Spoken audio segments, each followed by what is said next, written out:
Bonjour à tous. Qui est la personne la plus précieuse sur Terre pour nous? Peut-être une de nos idoles?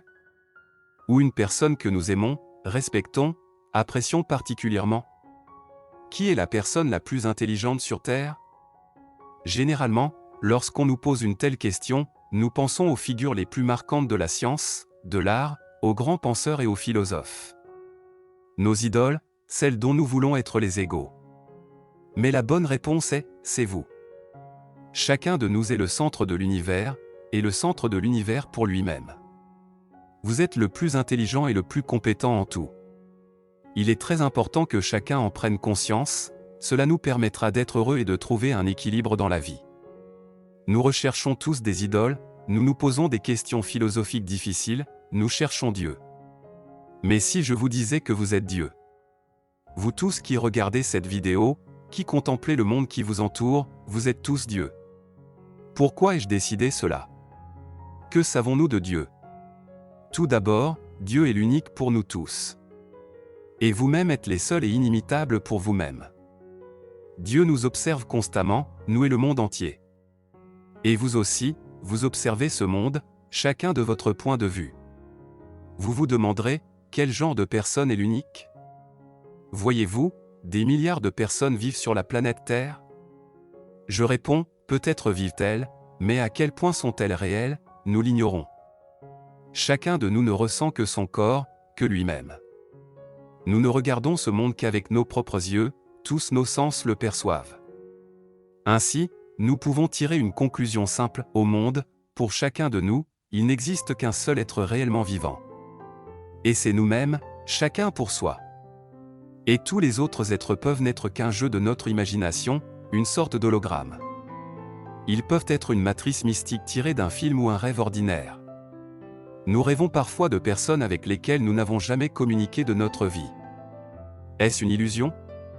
Je n'en ai aucune idée. Du point de vue de la logique formelle, tout ce que nous percevons autour de nous peut se révéler être une illusion. Les scientifiques n'ont pas encore pleinement percé tous les secrets du cerveau humain et du système nerveux central. Nous nous sentons, nous nous connaissons à 100%, mais rien ne peut être dit avec la même assurance des autres. Il est généralement admis que Dieu est la créature la plus intelligente du monde, la plus gentille, la plus humaine. Cela nous concerne aussi. Notre opinion est la plus juste, nos arguments sont toujours les plus justes, les seuls valables pour nous. Notre logique est la plus inflexible. Nous aimons vivre dans nos propres bulles d'information et confirmer à chaque fois nos convictions. Il nous semble toujours avoir raison. Vous direz, quelle absurdité? Nous ne sommes pas des dieux. Nous n'avons pas créé ce monde. Enfin, je ne sais pas, en tout cas, nous ne nous en souvenons pas. Chacun de nous est le créateur de son propre monde, chacun de nous crée sa propre vision du monde, sa propre perception de la réalité, son propre bonheur. Lorsque nous sommes nés dans ce monde, résultat de la fusion des cellules reproductrices de nos parents, à partir d'un zygote, ce monde a été recréé pour nous pour la première fois. Il a été construit spécialement pour nous et créé exclusivement pour nous-mêmes. Par conséquent, nous pouvons en arriver à la conclusion paradoxale qu'il a peut-être été créé par nous. Comme chacun sait, Dieu vit éternellement, mais vous et moi vivons aussi éternellement. D'ailleurs, il y avait même une vidéo à ce sujet sur la chaîne, intitulée « Comment vivre en tant qu'athée, non-croyant » à propos de la vie éternelle pour les athées. Dans cette vidéo, j'expliquais en détail et avec raison pourquoi notre vie est éternelle et sans fin. J'ai d'abord perçu cette idée et pensé au centre de l'univers en l'homme lui-même dans les œuvres de l'écrivain russe Léon Tolstoï. Mais plus tard, sous diverses formes et auprès de différents penseurs, je n'ai reçu que la confirmation de la véracité de cette thèse. C'est nécessaire pour l'estime de soi, pour la perception de soi et pour la compréhension de sa valeur en tant que sujet unique au monde.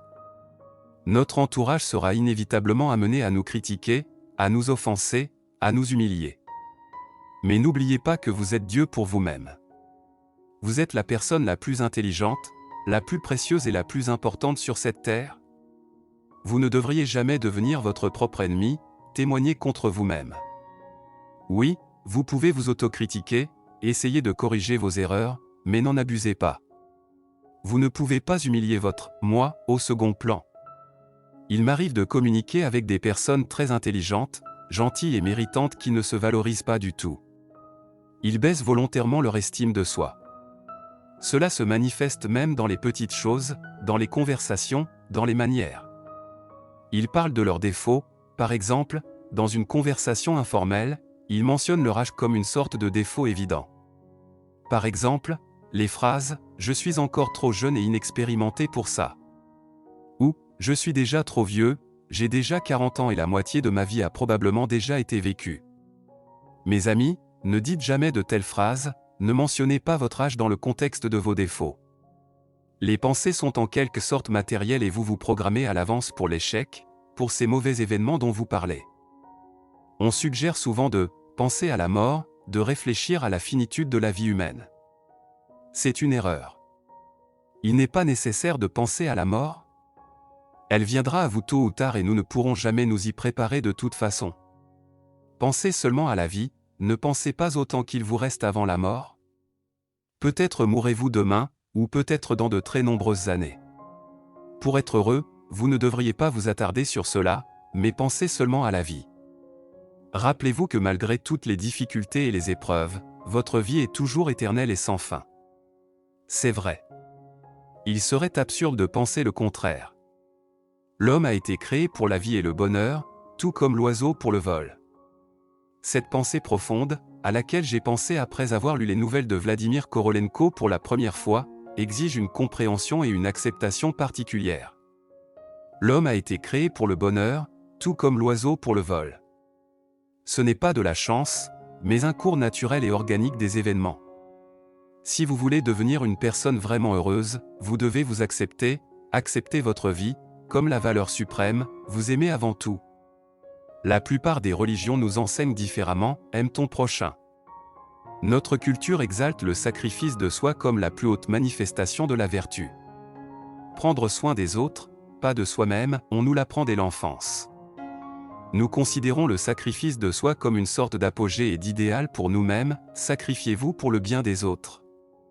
Mais une telle attitude, malheureusement, contredit souvent la nature, la biologie, nous condamne à la souffrance, au rejet de la valeur de la personne humaine, de la valeur de nous-mêmes et de la vie en général. Essayez d'être pour ceux qui vous entourent. Les idéaux sont une idée initialement utopique. Souvenez-vous de la célèbre parabole de l'âne et de ses cavaliers. Si un homme fait monter une femme sur un âne et marche à ses côtés, son entourage le critiquera, le traitant de dominé et de trop complaisant pour la femme.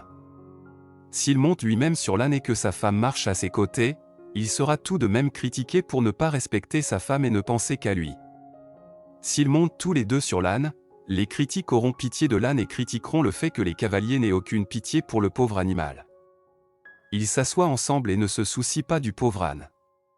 Si le mari et la femme descendent tous les deux de l'âne et le portent simplement à ses côtés, les critiques trouveront toujours une raison d'exprimer leur mécontentement, ces deux-là sont complètement idiots, car ils ne savent pas se servir d'un âne. Conclusion, vous ne pourrez jamais satisfaire tous les critiques en même temps. Peu importe votre comportement, certains n'apprécieront pas votre activité. Il est donc inutile de réagir de manière trop douloureuse.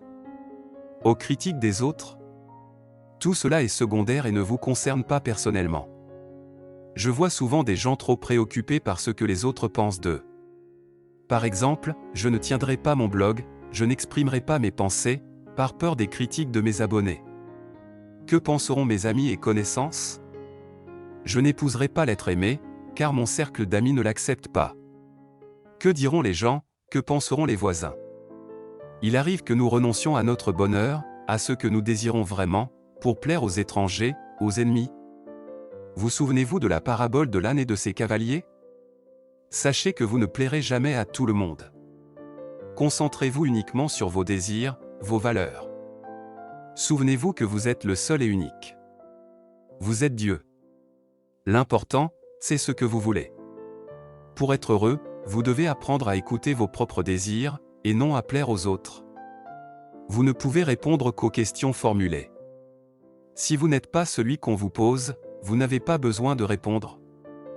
Ne réagissez pas aux remarques de votre interlocuteur. Les gens parfois, on entre dans des disputes uniquement pour résoudre certains de ces problèmes psychologiques. Il ne faut pas prendre tout ce qui est dit uniquement personnellement. Tout problème n'a que le degré d'importance que nous lui avons attribué. Parfois, il vaut la peine de changer d'attitude face à ce problème afin de maintenir son équilibre psychologique. L'astuce de la deuxième vie, essayez d'exclure les mots qui expriment le doute, probablement, possiblement, s'il vous plaît, pourriez-vous me dire ? Si vous souhaitez poser une question à votre interlocuteur, il est préférable de le faire directement, sans condition. Une personne peu sûre d'elle et peu sûre d'elle demandera « Pourriez-vous me dire l'heure ?» Vous aurez toujours envie de refuser, de dire « Je ne peux pas vous dire ». Si vous souhaitez demander l'heure, inutile d'utiliser le subjonctif avant la phrase ni de poser des conditions qui vous dévaloriseraient aux yeux de votre interlocuteur. Il est préférable de poser la question directement et avec assurance, cela découragera l'envie de refuser. Les gens perçoivent la confiance et sont plus fidèles dans la communication. N'oubliez pas que la seule chose qui a le plus de valeur, c'est vous-même. Ce sont mes pensées, mes amis. Merci de votre attention. Abonnez-vous à cette chaîne, vous y trouverez de nombreuses autres informations intéressantes et utiles. Au revoir, à la prochaine.